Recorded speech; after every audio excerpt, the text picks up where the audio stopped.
Halo kawan pajak semua, terima kasih yang sudah bergabung di acara live kita hari ini.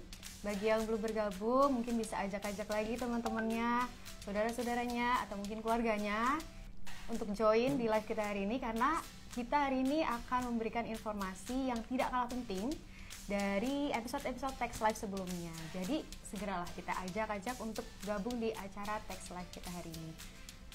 Kita hari ini mau ngomongin terkait kewajiban perpajakan yang berhubungan dengan kegiatan usaha. Jadi kalau misalkan ada orang terdekatnya yang mungkin punya usaha gitu ya, boleh diajak untuk bergabung di live kita sore hari ini. Nah, ini udah ada berapa orang yang join ya? Sudah ada 217 nih, Nin. Sudah ada 217 yang nonton. Boleh kita ajak lagi teman-temannya mungkin ya? Iya, di sini udah ada Uziana Official. Halo, apa kabar? Halo Uziana. Kemudian ada Elvi Rahmi, ya. Elvi Rahmi, selamat sore Elvi Rahmi. Iya, terus bertambah ya, Nin ya. Okay. Sekarang ada 187, 184. Oh, turun. Kita ya, sekarang naik lagi. Ya, Kang ya, sampai kira-kira berapa Kang? Ya, kita tunggu sampai dengan kawan pajak mengajak teman yang lain ya untuk ikut kita diskusi ya, Nin ya, terkait apa tadi? Kegiatan usaha. Nih, jadi buat kawan pajak yang punya kegiatan usaha. Nah, tema hari ini penting nih, terutama terkait dengan PPh Pasal 25. Betul. Nah, ini juga ada halo Destiana, terima kasih sudah join. Halo Destiana, ini ada Resto_Raisya. Halo. Ya, halo. Ayo kawan pajak yang lain juga, barangkali ada rekannya gitu ya, sedang mengikuti, diajak untuk join. Ini udah ada 181 ya yang nonton live kita hari ini. Mungkin kita mulai aja kali ya, Kang ya? Boleh, kita langsung aja ya.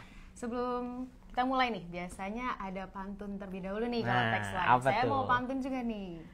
Minum jahe bersama si dia. Cakep. Makannya kupat yang ada lontongnya. Cakep. Selamat sore kawan pajak semua, semoga sehat senantiasa. Assalamualaikum warahmatullahi wabarakatuh. Salam sejahtera untuk kita semua. Senang sekali rasanya saya, Anindya Putri, hadir menyapa kawan pajak semua dalam Text Live yang tayang setiap hari Kamis pukul 3 sore. Dan di episode yang ke-132 kali ini, saya sudah ditemani oleh narasumber hebat dan juga sekaligus rekan saya. Silakan. Angga Sukma dari Suara. Kami berdua dari Kantor Pusat Direktorat Jenderal Pajak. Senang sekali ya Kang Angga ya, rasanya kita hadir lagi menyapa kawan pajak lagi, ya walaupun hanya melalui dunia maya begitu ya. Tapi kita hari ini akan membahas satu tema nih yang sangat-sangat penting sebetulnya, tapi seringkali tema ini tuh diabaikan gitu. Khususnya bagi wajib pajak baru atau wajib pajak UMKM yang sudah tidak diperkenankan menggunakan tarif 0,5%. Karena kita tahu ada batas waktunya gitu. Betul, ya, Nin ya. Nah, atau juga bagi wajib pajak yang omsetnya itu sudah melebihi 4,8 miliar. Nah, karena kita tahu ya Kang ya, dan kawan pajak semua juga pasti sudah tahu, untuk WP-WP yang telah saya sebutkan tadi itu ya, mereka itu memiliki kewajiban perpajakan yang melekat di mereka gitu kan. Salah satunya ini terkait dengan PPh Pasal 25. Apa sih sebenarnya PPh Pasal 25 itu? Gimana cara menghitungnya? Terus apakah semua wajib pajak itu perlakuannya sama? Kalau misalkan tidak menyetorkan PPh Pasal 25 nih, apa sanksinya kira-kira? Nah, kita akan bahas di episode Text Live yang kali ini. Nah, supaya kawan pajak juga tercerahkan, kita mungkin bahas dari definisi dulu kali ya Kang ya. Oke Kang Angga, banyak yang belum paham nih sebenarnya apa sih PPh Pasal 25 itu? Oke, baik Anin sama kawan pajak semua ya. Sesuai dengan namanya, PPh Pasal 25, Pajak Penghasilan Pasal 25. Ini artinya kalau kita perhatikan pengaturannya berarti ada di Pasal 25. Tepatnya di Undang-Undang Pajak Penghasilan. Kalau PPh Pasal 21 berarti ada di Pasal 21. Gampang kan ya? Nah, karena ini Pasal 25 berarti pengaturannya ada di Pasal 25. Tapi mungkin sepertinya sebelum kita bahas definisi kali ya, Anin ya, kita coba bedah dulu deh filosofinya.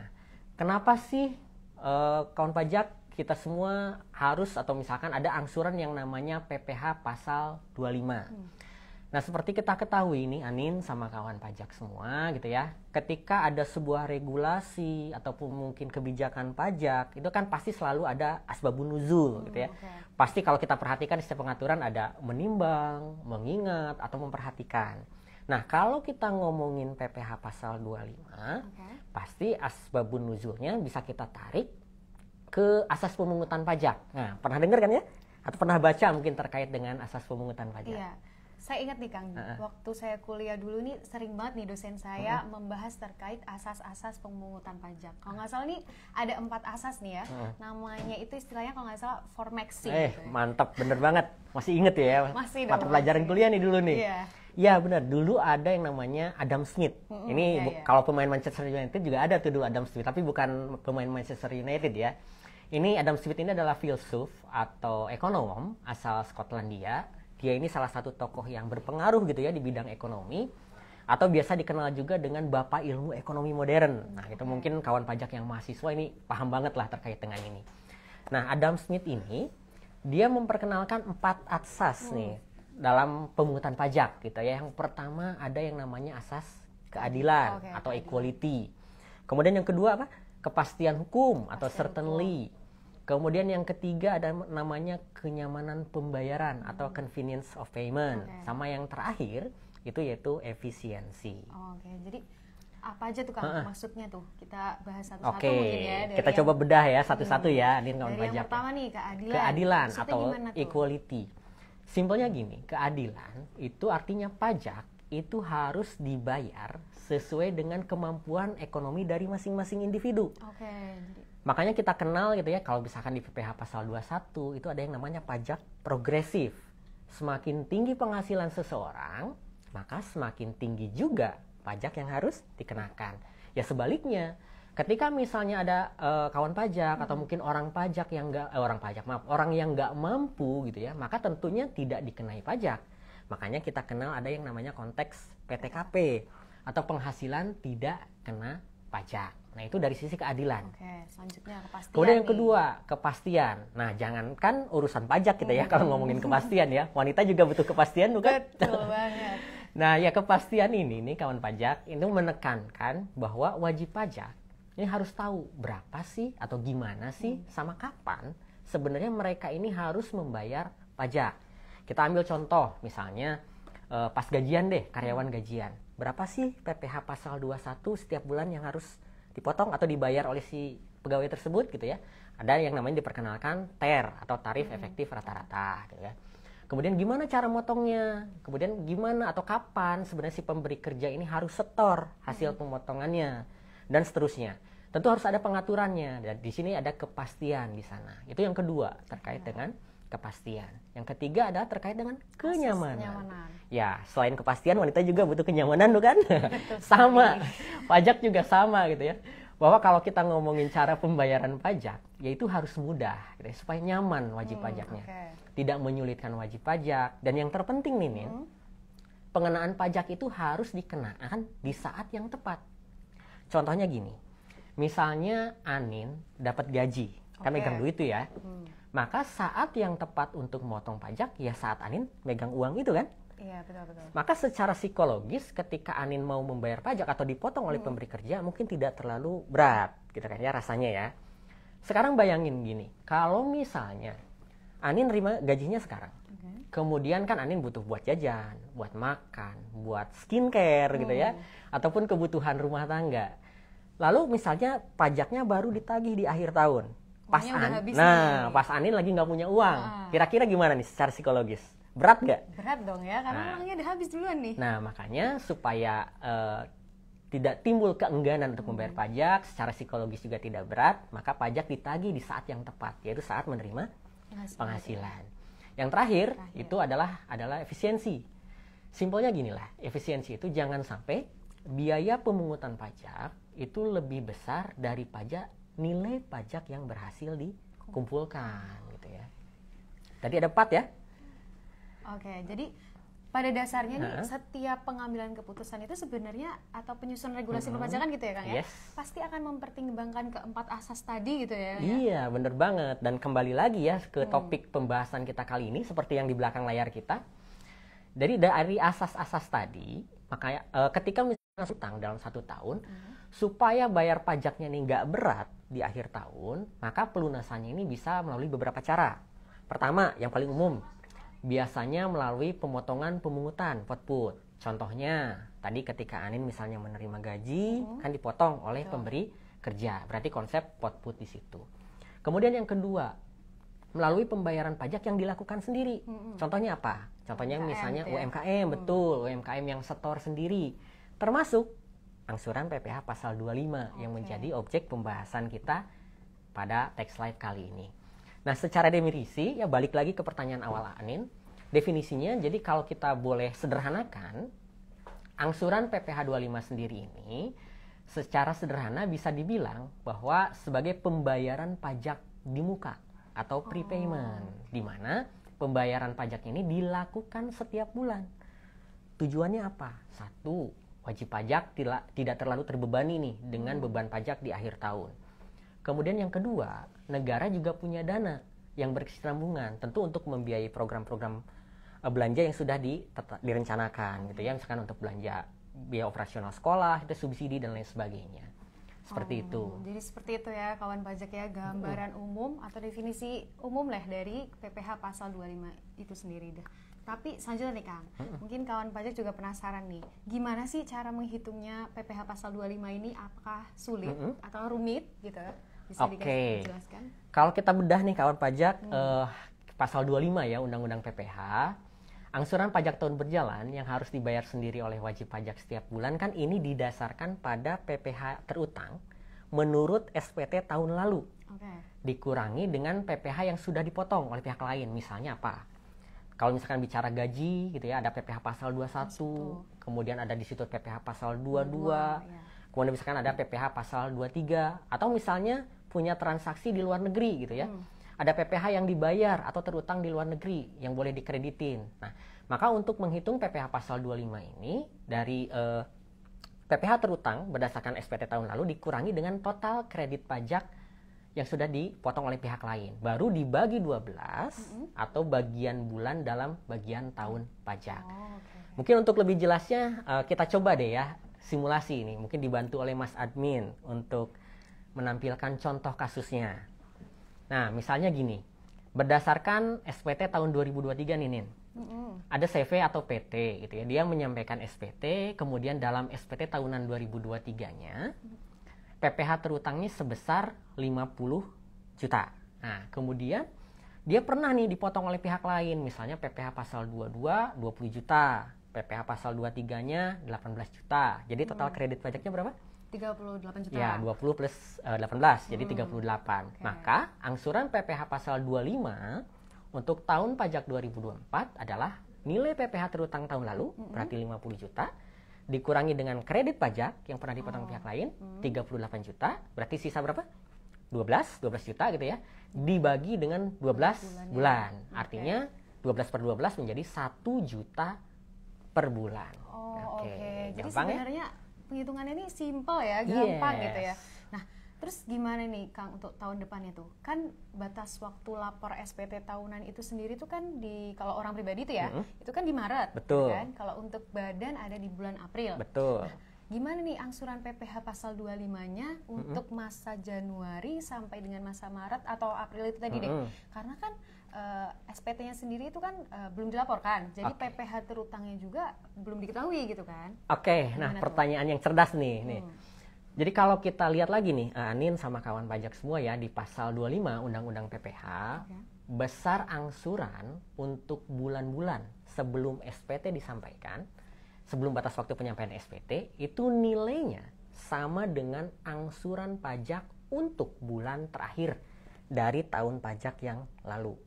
Contohnya gimana nih Kak? Contoh biar lebih jelas ya, mungkin dibantu Mas Operator juga untuk menampilkan contoh kasusnya.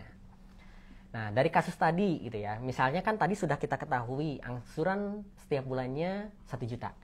Angsuran masa pajak Desember 2024-nya 1 juta. Nah, maka untuk PPh pasal 25 masa Januari sampai dengan masa dia lapor, sebut saja misalnya lapornya Februari gitu ya. Maka dari angsuran masa pajak tersebut, yaitu dalam hal ini masa pajak Januari, itu sama dengan setoran PPh pasal 25 di masa pajak Desembernya. Oh, jadi 1 juta gitu 1 juta, betul. Jadi yang Januarinya sama dengan yang Desember dalam hal ini 1 juta. Nah, konteks ini ya mungkin boleh kita underline di sini kawan pajak ya. Bahasan kita ini yang barusan kita jelaskan itu konteks untuk wajib pajak pada umum. Karena ada beberapa kondisi nih atau beberapa karakteristik wajib pajak yang cara hitungnya ini dia agak beda, spesifik gitu ya. Apa aja tuh Kang yang WP yang cara hitungnya beda nih? Contohnya tuh apa nih WP? Contohnya misalnya wajib pajak yang baru terdaftar. Oke, wajib pajak. Kemudian wajib pajak yang bentuknya itu bank. Ya. Kemudian wajib pajak yang masuk bursa. Kemudian wajib pajak badan usaha milik negara atau BUMN dan BUMD gitu ya. Kemudian ada juga wajib pajak OPPT. Apa OPPT? Orang pribadi pengusaha tertentu. Yes. Kemudian juga kalau diperhatikan ada juga WP-WP yang memenuhi kriteria di pasal 25 ayat 6 dan ayat 7.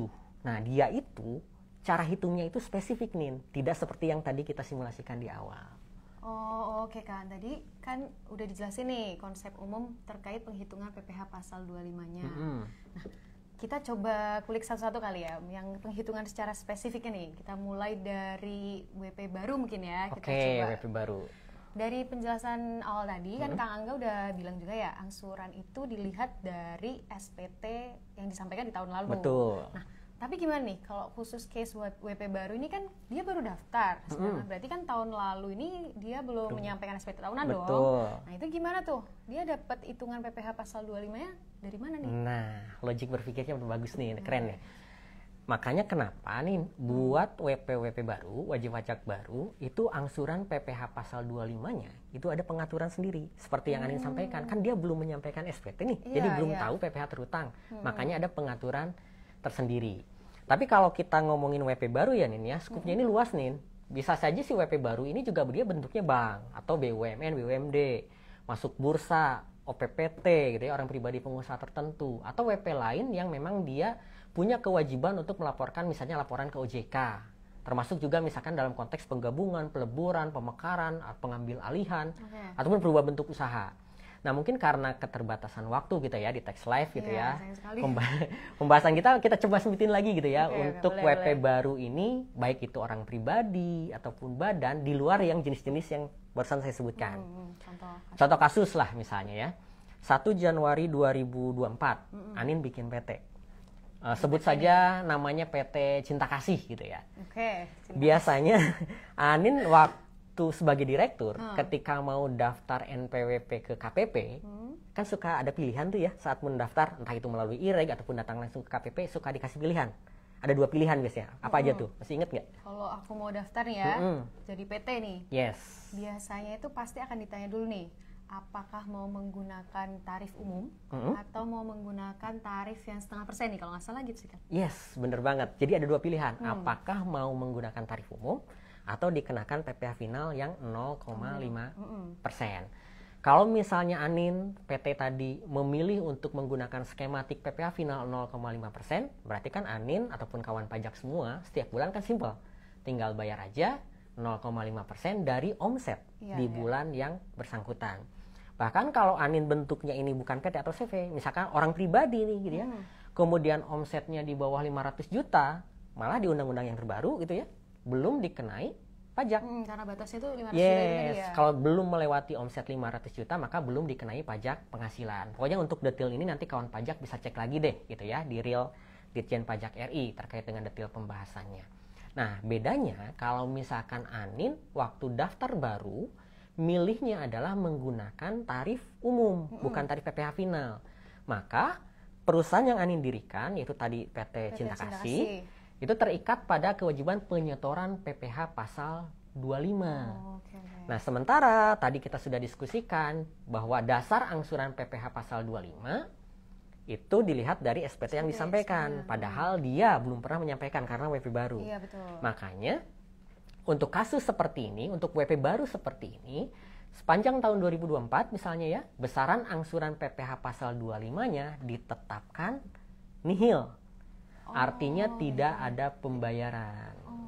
Baru nanti di tahun pajak berikutnya, misalnya tahun 2025, angsuran PPh pasal 25-nya itu didasarkan melalui mekanisme yang tadi sudah kita diskusikan. Nilai PPh terhutang sepanjang tahun 2024 misalnya untuk kasus Anin tadi, berapa yang dilaporkan di dalam SPT, kemudian dikurangi dengan total kredit pajak, entah itu 23, 22, 21, baru kemudian dibagi 12 atau bagian tahun pajaknya. Nah, inilah yang menjadi dasar penyetoran setiap bulan untuk tahun 2025 dan seterusnya gitu. Oh, jadi gitu ya kan. Tapi apakah skema ini tuh juga berlaku gitu Kang buat WP UMKM? Karena kan kita tahu ya WP UMKM itu yang menggunakan tarif 0,5%, itu kan mereka punya jangka waktu penggunaan tarifnya. Betul. Kan. Ada yang 3 tahun, tahun, ada yang 4 tahun, tahun, ada yang 7 tahun gitu. Nah, ketika jangka waktu penggunaan tarif itu selesai, gimana tuh cara menghitungnya agar inilah sebabnya kenapa kita coba angkat nih kawan pajak terkait dengan tema PPh pasal 25. Karena kita sama-sama tahu bahwa untuk WP UMKM yang pengguna tarif PPh final 0,5% itu ada jangka waktunya. Ketika jangka waktunya habis, entah itu 3 tahun misalnya untuk PT gitu ya, CV 4 tahun, orang pribadi 7 tahun, maka dia wajib beralih ke ketentuan umum. Nah, ketika dia beralih ke ketentuan umum, maka berlakulah tema kita pada hari ini, yaitu angsuran PPh pasal 25. Gimana cara ngitungnya? Nah, cara ngitungnya diperlakukan layaknya WP baru yang tadi kita contohkan. Jadi nihil gitu ya. begitu. Dengan syarat tadi WP-nya bukan bentuk bank, WP-nya bukan BUMN, BUMD ataupun OPPT, serta WP yang secara ketentuan memang punya kewajiban lapor ke OJK misalnya. Mungkin kita kasih contoh juga kali ya Kang ya, supaya kawan pajak juga lebih jelas nih. Nah, oke, kita kasih contoh. Misalnya gini deh, Anin buka warteg. Jangan warteg dong. Apa ya? Oh, ya. Yang lebih kekinian gitu ya. Anak Coffee muda, shop lah kali ya. shop, Oke, coffee shop. Boleh Misalnya Anin atau kawan pajak buka coffee shop di rumah gitu ya. Kemudian omset seharinya sepanjang tahun 2024 misalnya 1 juta sehari. Berarti kan kalau setahun 360 hari ya. 360 kali 1 juta berarti 360 juta. Kalau misalkan Anin bentuknya orang pribadi, kemudian masih memenuhi skematik 0,5%, berarti kan karena dia omsetnya di bawah 500 juta, belum dikenai pajak penghasilan gitu ya, yang 0,5%. Tapi seperti tadi Anin sampaikan, mesti ingat bahwa untuk UMKM orang pribadi itu ada jangka waktu penggunaannya. Untuk OP itu 7 tahun. Sejak kapan? Sejak dia terdaftar. Anggap misalnya Anin punya NPWP sejak tahun 2018, maka maksimal penggunaan PPh final UMKM-nya adalah 7 tahun sejak dia terdaftar. Berarti 2018, 19, 20, 21, 22, 23, 2024. Artinya sampai dengan 2024 Desember Anin masih berhak menggunakan tarif 0,5%. Tapi di 2025-nya karena masa berlakunya sudah habis, berarti nggak boleh tuh pakai 0,5%, tapi menggunakan ketentuan umum. Yes, dan setiap bulan terikat angsuran PPh pasal 25. Nah, besarnya berapa? Untuk kasus yang tadi coffee shop Anin tadi, karena memang dia adalah awal dari penggunaan tarif umum dan bukan WP bank segala macam, maka sepanjang tahun 2025 angsuran PPh pasal 25-nya ditetapkan nihil. Gitu ya, alias ya belum ada pembayaran gitu ya. Baru nanti di tahun 2026 itu dihitung dari rumusan yang tadi. Nilai PPh terutang dalam SPT dikurangi kredit pajak dibagi 12 atau bagian bulan gitu. Nah, itu tadi kan untuk wajib pajak umum ya, yang bukan bank, bukan BUMN, bukan BUMD begitu. Nah, tapi saya tertarik nih dengan salah satu ini nih, gimana dengan wajib pajak OPPT? Apa sih OPPT itu dan bedanya sama OP biasa apa gitu ya. Nah, ini juga sering ditanyain nih oleh kawan pajak gitu ya. OPPT atau kepanjangannya orang pribadi pengusaha tertentu. Dari namanya kita udah tahu ya, orang pribadi ya berarti bukan badan gitu ya. Kemudian bedanya apa? OPPT ini kalau kita perhatikan di ketentuan ya, secara definisi adalah orang pribadi yang melakukan kegiatan usaha di bidang dagang gitu ya. Punya tempat usaha lebih dari satu. Jadi tempat usahanya lebih dari satu, atau punya tempat usaha yang beda sama alamat domisilinya. Contohnya tuh gimana tuh? Contoh, tadi balik ke Anin ya. Anin misalnya tinggal kemudian terdaftar di KPP Sleman, gitu ya. Bener nih kebetulan. Bener ya, udah ditebak deh.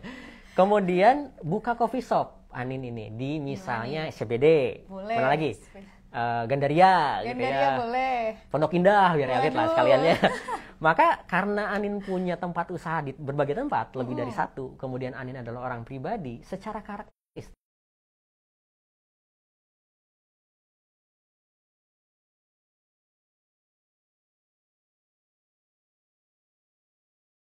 misalnya jangka waktu tadi PPh final UMKM-nya udah habis, maka Anin setiap bulan punya kewajiban mengangsur PPh pasal 25. Nah, khusus untuk OPPT ini, besaran angsuran PPh pasal 25-nya sudah ditetapkan, yaitu nilainya adalah 0,75% dikali peredaran bruto di bulan yang bersangkutan. Gitu. Oh, tapi kenapa beda gitu Kang tarifnya? Kenapa yang UMKM biasa itu 0,5, sedangkan yang OPPT ini kenapa malah 0,75 gitu? Nah, menarik nih. Memang kalau kita bandingkan ya Nin ya sama kawan pajak semua ya, 0,75 versus 0,5. Beda lah, kelihatan gede 0,75. Ya, gitu. Tapi kalau dibedah sebenarnya UMKM 0,5 itu kan sifatnya final ya. Artinya dia tidak bisa menjadi kredit pajak karena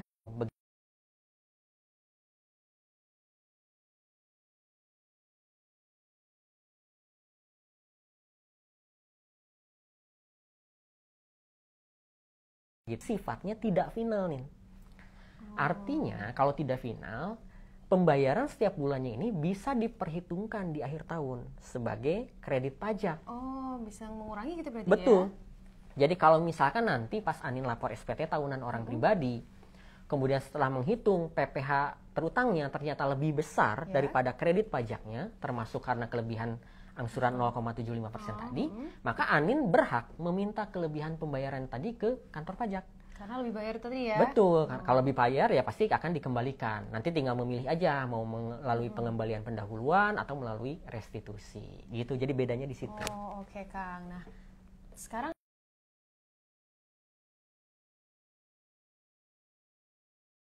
WP baru sudah. Tapi WP baru ini selain yang BUMN. Tadi prinsipnya apa? Keadilan, kejelasan gitu ya, kepastian hukum. Juga yang sudah membantu menjawab. Nah, kita coba lihat ada dari mana nih? Ada pertama ini kita coba dari @momi7. Dia tanya nih, kalau saya sudah terlanjur store final, padahal harusnya PPh pasal 25, gimana ya? Oke, nah berarti Mami Triplet ini sudah sadar, oh saya jangka waktunya sudah habis nih gitu ya. Berarti saya harus pasal 25, sementara saya sudah setor PPh final. Nah, terkait dengan hal ini ada dua cara gitu ya. Pertama memang bisa setor lagi untuk angsuran 25-nya, nanti yang 25-nya bisa minta kembali atau misalkan nanti diperhitungkan PPh finalnya gitu ya, melalui pengembalian pajak yang tidak terutang, atau paling simpel sebenarnya adalah mengajukan permohonan pemindah bukuan ke KPP-nya. Kalau pemindah PBK kan gitu ya? Yes, kalau PBK kan dilihat dari tanggal setoran, jadi tidak ada jatuh tempo penyetoran di situ ya. Kalau memang setoran finalnya tidak lewat jangka waktu. Jadi paling simple, paling mudah adalah mengajukan permohonan PBK atau pemindah bukuan. Dan caranya pun kan sekarang udah online ya, ada yang namanya IPBK gitu. Lanjut nih ke pertanyaan berikutnya, siapa ya kita baca? Mungkin dari @masga. Nah, ini tanya nih, kalau omset di atas 4,8 miliar wajib angsuran PPh 25 ya? Oke, dari @masga. Ya, memang kalau di atas 4,8 miliar kan berarti secara karakteristik, kategori dia tidak termasuk kategori pengguna PPh final ya. Betul. Tidak boleh gitu ya. Maka tentu wajib menggunakan skematik umum. Nah, di situ kalau tadi sudah kita jabarkan dari awal, untuk skematik umum terkait dengan angsuran PPh pasal 25. Cara ngitungnya gimana? Tadi sudah kita bahas panjang lebar gitu ya. Lanjut, pertanyaan berikutnya nih, satu pertanyaan lagi mungkin ya Kang Angga ya. Dari jual makanan 21. Wah nih, jadi lapar nih jam segini nih. Angsuran PPh pasal 25 ini bisa dikurangi nggak sih? Angsuran PPh 25 bisa dikurangi? Ya, jawabnya bisa, ada pengaturannya. Jadi Anin sama kawan pajak semua gitu ya, terkait dengan pengurangan angsuran PPh pasal 25 ini sudah ada nih aturannya di Keputusan Direktur Jenderal Pajak nomor 537 tahun 2000. Di situ ada persyaratannya nih yang harus dipenuhi. Pertama, mengajukan permohonan, formatnya sudah ditentukan. Nanti tinggal lihat aja di Kepdirjen 537-nya ada formatnya. Kemudian harus memenuhi syarat-syarat tertentu. Misalnya apa? Misalnya bisa menunjukkan bahwa untuk tahun pajak tersebut potensinya ada kurang dari 75% dari PPh yang terutang yang menjadi dasar hitung angsuran 25-nya. Kemudian menyampaikan hasil penghitungannya tadi dalam permohonan tersebut gitu ya. Nanti juga disampaikan berapa menurut WP ini perhitungannya sesuai dengan kondisi hasil hitungan wajib pajak. Nah, nanti berdasarkan berkas permohonan tersebut, KPP akan mempertimbangkan berdasarkan bukti-bukti, kemudian keterangan-keterangan yang disampaikan oleh kawan pajak, apakah nanti akan dikabulkan, ditolak, atau dikabulkan sebagian gitu ya. Nanti ada prosedurnya seperti itu. Baik, terima kasih Kak Angga atas jawabannya nih ya. Baik kawan pajak, mengingat keterbatasan waktu juga ya, dan pada episode Tax Live kali ini mungkin kita cukupkan sampai di sini. Tapi sebelum ditutup, ada beberapa pengumuman khususnya buat kawan pajak yang mungkin suka main sekaligus buat game atau saya suka main game tuh. Boleh ya, gimana? Nih.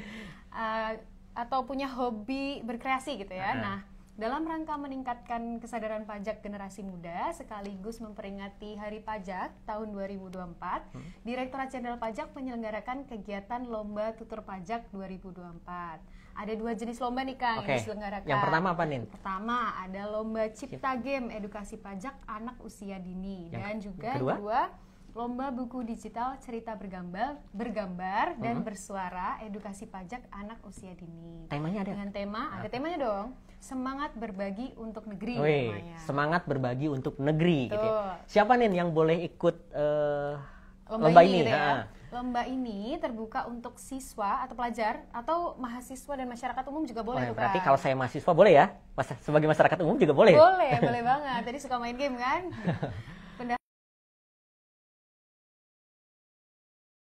Juni 2024. Untuk informasi lebih lanjut dapat mengunjungi website edukasi.pajak.go.id edukasi.pajak.go.id sama atau melalui Linktree Tutur Pajak 2024. Linktree Tutur Pajak Tutur Pajak 2024 ya. Oke. Jadi jangan sampai ketinggalan ya kawan pajak ya. Demikian pengumuman ini, dan dengan berakhirnya pengumuman tadi, berakhir pula Tax Live episode kita hari ini. Sayang sekali ya Kang Angga. Makasih ya buat kawan pajak yang Terima kasih yang sudah menonton juga. Selalu setia dengan Tax Live dan tetap saksikan Tax Live di setiap hari Kamis jam 3 sore. Nah, tadi sudah dibuka dengan pantun. Saya mau pantun juga? Oke, silakan. Saya tutup pantun juga nih. Buah mangga, buah queenie. Cakep. Buahnya masak, mari dimakan. Artinya acara berakhir sampai di sini, salah kata mohon dimaafkan. Satu lagi. Boleh. Sungguhlah manis buah queenie, buah dimakan dengan cepat. Cakep. Berakhir sudah acara ini, semoga bisa memberi manfaat. Amin. Akhir kata, saya Anindya dan rekan saya Angga, serta mewakili seluruh tim yang bertugas pada hari ini, mengucapkan terima kasih atas perhatian dan mohon maaf apabila ada kekurangan. Wassalamualaikum warahmatullahi wabarakatuh. Pajak kuat, APBN kuat, Indonesia sejahtera. Sampai jumpa. Sampai jumpa.